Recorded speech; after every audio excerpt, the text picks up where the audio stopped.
ध्येयः सदा सवित्र ध्येयः सदा परिभवग्नमभीष्टदोहम्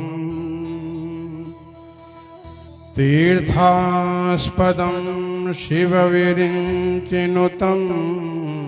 शरण्यम्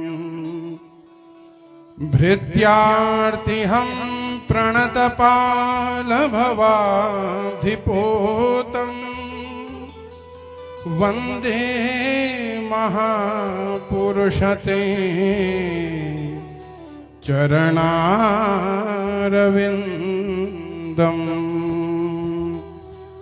वन्दे महापुरुषते चरणारविन्दम्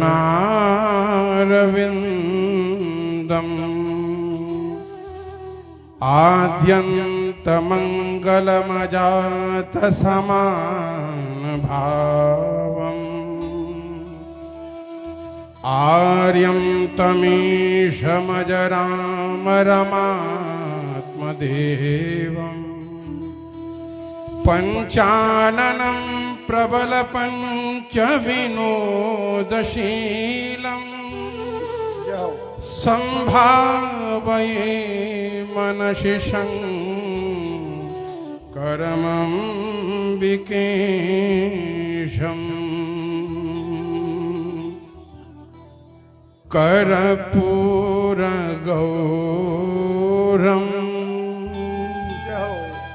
करुणावतारम्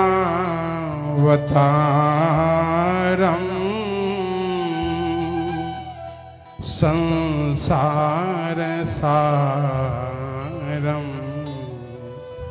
भुजगेन्द्रहारम्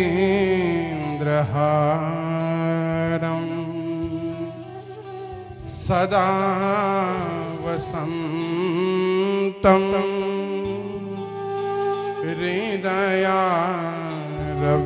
हृदयारविन्दे भवं भवानी सहितं नमामि भवं भवानी सहितं नमामि करारविन्देन पदारविन्दम्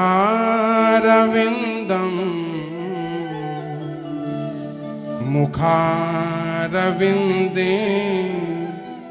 विनिवेशयन्तम्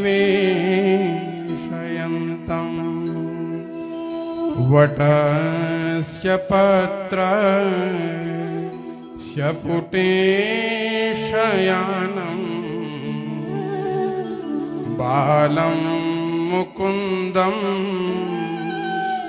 मनसा स्मरामि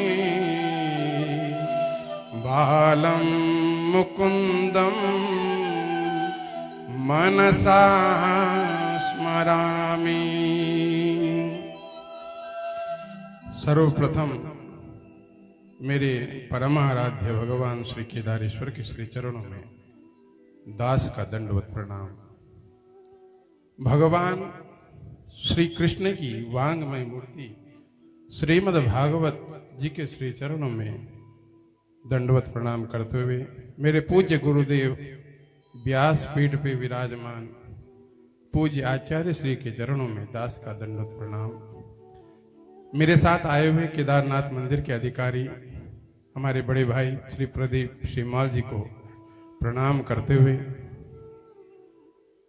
हमारे गुरु भाई श्री सुधाकर उनियाल जी के श्री चरणों में बारंबार प्रणाम करते हुए पूज्य आचार्य वृंदों के श्री चरणों में प्रणाम करते हुए जो हमारे संगीतज्ञ हैं उनको भी बारंबार प्रणाम करते हुए मंडप पे आवाहित सभी देवी देवताओं को प्रणाम करते हुए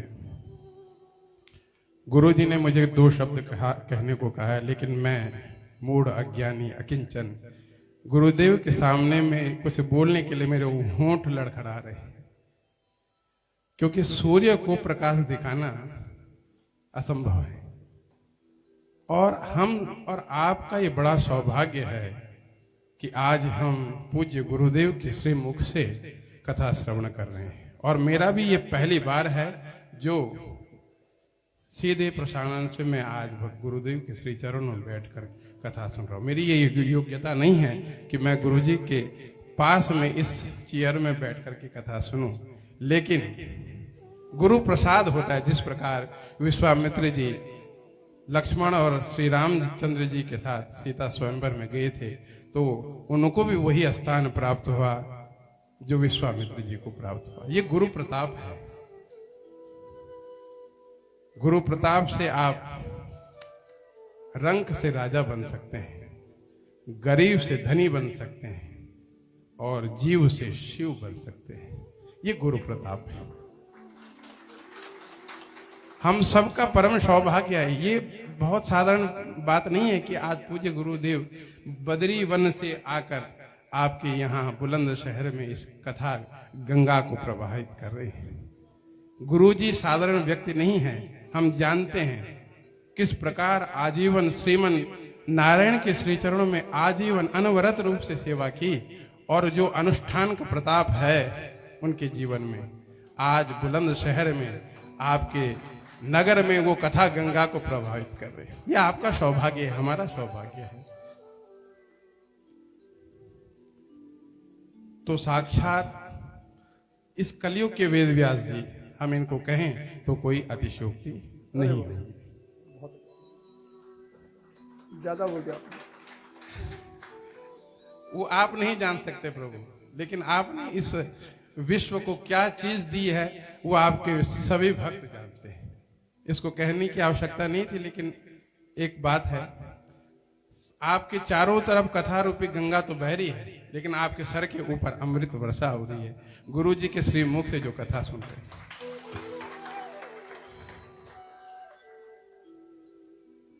तो सभी आप लोगों से निवेदन कि कुछ ना कुछ, देखिए मैं कभी भी कहीं कहने का मुझे अवसर प्राप्त होता है तो मैं ये बात अवश्य कहता हूँ, कथा में बैठना उतना महत्वपूर्ण नहीं है जितना कि कथा को अपने जीवन में बैठाना बहुत महत्वपूर्ण है। आप आगे कथा सुनी, यहां से सुनी और यहां से बाहर, ये नहीं होना चाहिए। कुछ ना कुछ अंश, जितना भी गुरुदेव ने इस सप्ताह यज्ञ में कहा, कुछ ना कुछ एक श्लोक, एक ऐसी बात जो जीवन में उतर गई तो आप 84 के फेर से उबर जाएंगे। कहते हैं, धर्मशास्त्र कहते हैं 4 प्रकार के वैराग्य बताए गए हैं, और वह वैराग्य क्या है? क्षणिक हैं। कौन से वैराग्य? कहते हैं गर्भे व्याधौ श्मशाने च पुराणे यामतिर्भवे सा यदि स्थिरतां याति को न मुच्येत बंधनात्। 4 प्रकार के वैराग्य, लेकिन क्या है वो वैराग्य? क्षणिक हैं। कौन से वैराग्य? गर्भे, जीव जब माता के गर्भ में रहता है तो उसको इतनी पीड़ा होती है, इतना कष्ट होता है, वो सोचता है कि मैं इस नरक से कब बच पाऊं। लेकिन जब संसार में उसका जन्म होता है, वो माया के फेर में जब बनता है तो वो माया के चक्कर में फंस करके उसको लगता है इस संसार से बड़ा कुछ है नहीं। वही चीज व्याधो, बीमारी में दवाई खा खा के परेशान हो जाता है, सोचता है दवाई से अच्छा है कि मैं मर जाऊं। लेकिन फिर उसकी तबीयत ठीक होती है, माया में फंसता है, फिर से वही चक्कर, ये तेरा ये मेरा। तीसरा श्मशाने च, श्मशान में जब आप किसी शव यात्रा में जाते हैं तो कुछ क्षणिक समय होता है जब श्मशान वैराग्य प्राप्त होता है, तो लगता है जीवन तो क्षण भंगुर है। उस समय सभी लोग ऐसा बोलते हैं, पानी का बुलबुला है, ये ठोकर लग जाने से नाश हो जाएगा इसका। लेकिन जैसे ही चिता जली, वैसे ही श्मशान से ऊपर आकर के फिर से वही, अरे मेरा ये कॉन्ट्रैक्ट उधर था, इसने पैसा नहीं दिया, मेरी बीबी ने ऐसा कर दिया, मेरे बच्चों ने ऐसा कर दिया, फिर वही माया का चक्कर। और अंत में कहते हैं पुराणी या मतिर्भवे। सभी सुन रहे हैं कथा। इस समय आपके मन में यह है कि गुरुजी ने जो बोला यही सत्य है। भगवान नाम का स्मरण करना, भगवान का संकीर्तन करना यही सत्य है। लेकिन कथा पांडाल के बाहर गए, माया ने झगड़ा नहीं, ये सब चीज फुर हो गया। लेकिन कहते हैं सा यदि स्थिरताम याति, ये जीवन में यदि ये क्षणिक वैराग्य स्थिर हो गए, को न मुच्चेत बंधना, इस जन्म और मृत्यु के बंधन से कौन न मुक्त हो पाएगा। इसलिए जीवन में हर क्षण जिस प्रकार आप श्वास लेते हैं उसी प्रकार भगवत नाम का स्मरण करते रहना चाहिए। और क्या होगा, इस्कॉन के संस्थापक प्रभुपाद जी से किसी ब्रिटिश अंग्रेज ने प्रश्न किया कि भगवान आप तो हमेशा कहते हैं कि भगवान का नाम लेना चाहिए, राधा राम कृष्ण नाम, इससे क्या हो जाएगा। तो प्रभुपाद जी थोड़े समय के लिए चुप रहे और उसके बाद कहा, हे मूर्ख, क्या धृष्टता कर रहा है, कैसी बातें कर रहा है, अनावश्यक बातें। तो इन बातों को सुन करके वो अंग्रेज जो था क्रोधित हो गया, गुरुजी जी पे चिल्लाने लगा, गुरुजी कैसे बात। तो मैं यही समझाने के लिए आपको ऐसा बोल रहा हूं। यदि मैं आपको गाली देने, केवल गाली देने के लिए, गाली देने से आप अपना आपा खो करके क्रोधित हो जावें, तो भगवान नाम स्मरण करने से, भगवान की स्तुति करने से, वंदना करने से भगवान कैसे प्रसन्न न हुए। तो नाम की ये महिमा है। और नाम महिमा करने से, नाम जाप करने से क्या जीवन में प्राप्त होगा। विष्णुश्चक्र गदा प्रयाति पुरतः, शूले शिव पृष्ठतः, वामे पाशधरा प्रयाति वर्णो, चक्रिर्हरिर्दक्षिण। जो भगवान का नित्य स्मरण करता है, नित्य जाप करता है, भगवान नारायण चक्र लेकर उसकी आगे चलते हैं उसकी रक्षा के लिए। भगवान महादेव त्रिशूल लेकर उसके पीछे से उसकी रक्षा करने के लिए चलते हैं। वरुण पाश लेकर के बाएं भाग में उसकी रक्षा के लिए चलते हैं, दाएं भाग में इंद्र स्वयं वज्र लेकर उसकी रक्षा करने के लिए चलते हैं। इसलिए नाम की महिमा है। कलयुग केवल नाम आधार। तो भगवान नाम जो स्मरण करते हैं, मैं तो कहता हूं, माताओं को ये निवेदन करता हूं कि अपने बच्चों का नाम टिंकू, पिंकू, रिंकू ना रखा जाए। कम से कम ऐसा नाम रखें कि जिससे भगवान का स्मरण हो।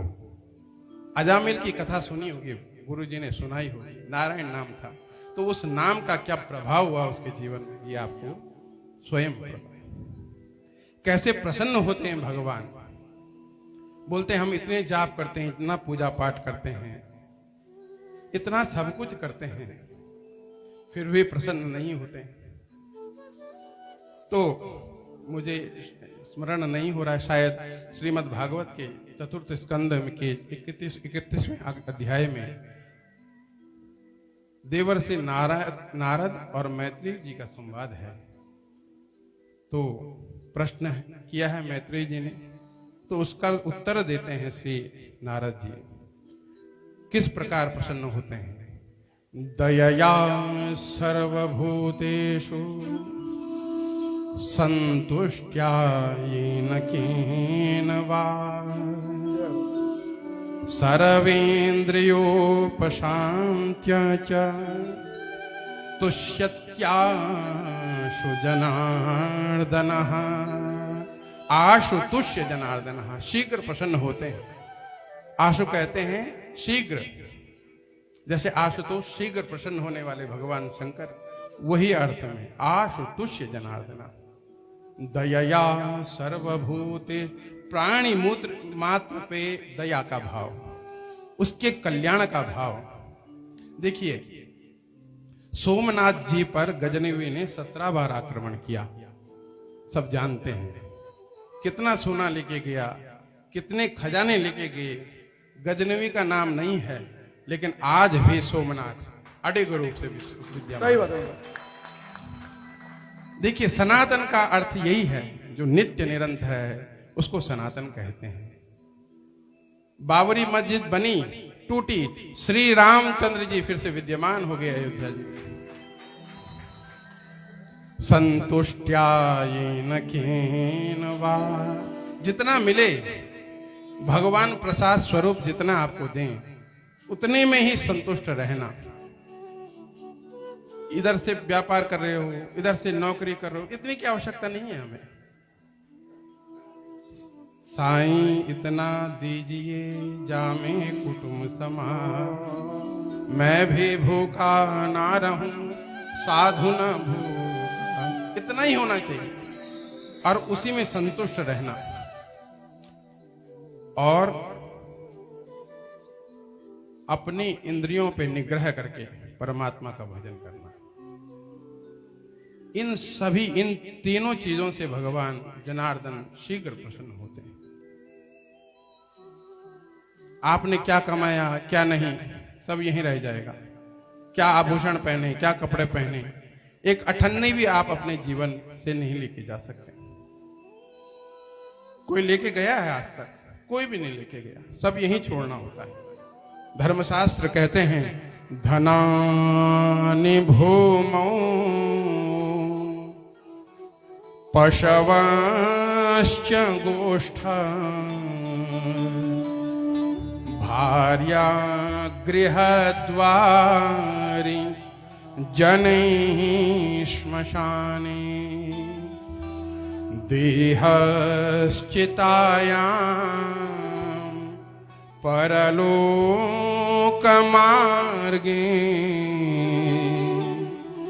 धर्मानुगो गच्छति जीव एकः